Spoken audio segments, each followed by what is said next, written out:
There is a specific kind of panic that sets in during the AP History exam.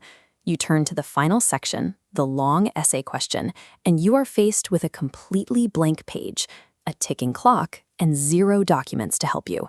You have exactly 40 minutes to pull a cohesive historical argument out of your head, and this single essay accounts for 15% of your total exam score.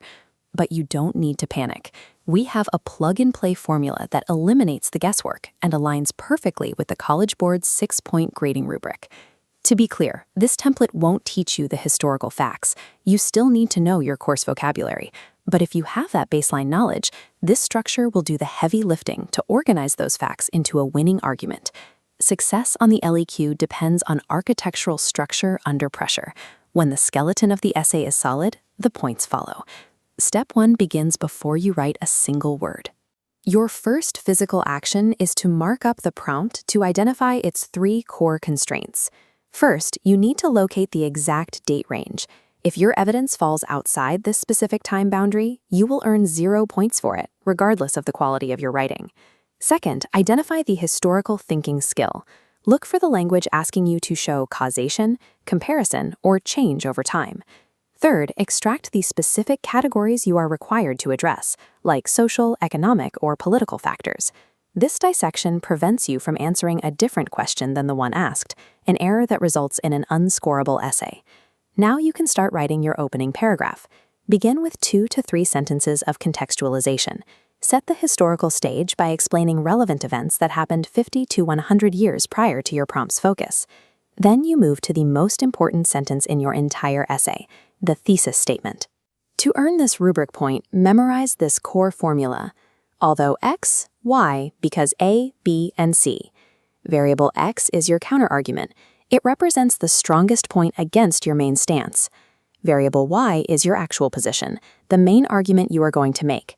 And A, B, and C are the specific historical categories or events that you will use as evidence to prove your position. Utilizing this specific linguistic formula ensures you take a historically defensible stance while establishing a clear line of reasoning. That secures the thesis point on the rubric. Next, you build the body of your essay. Those variables, A, B, and C, from your thesis now become the dedicated subjects of your 3 body paragraphs. To construct these paragraphs, you will follow the TEA blueprint.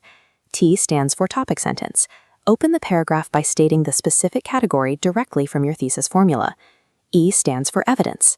This is where you drop specific, defined historical vocabulary, aiming for at least 2 key terms per paragraph to prove your topic sentence. This chart tracks unemployment and inflation rates in the late 20th century. If your prompt asks about the rise of 1980s conservatism, you would point specifically to the measurable spikes in those rates between 1974 and 1980. Finally, A stands for analysis.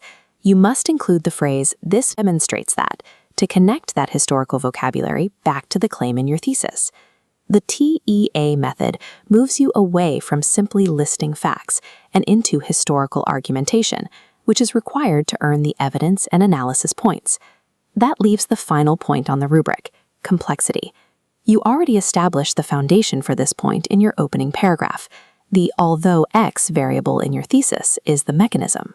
Dedicate one of your body paragraphs to explaining why that counterargument X is historically valid, before using your remaining paragraphs to prove why your main argument Y is still stronger.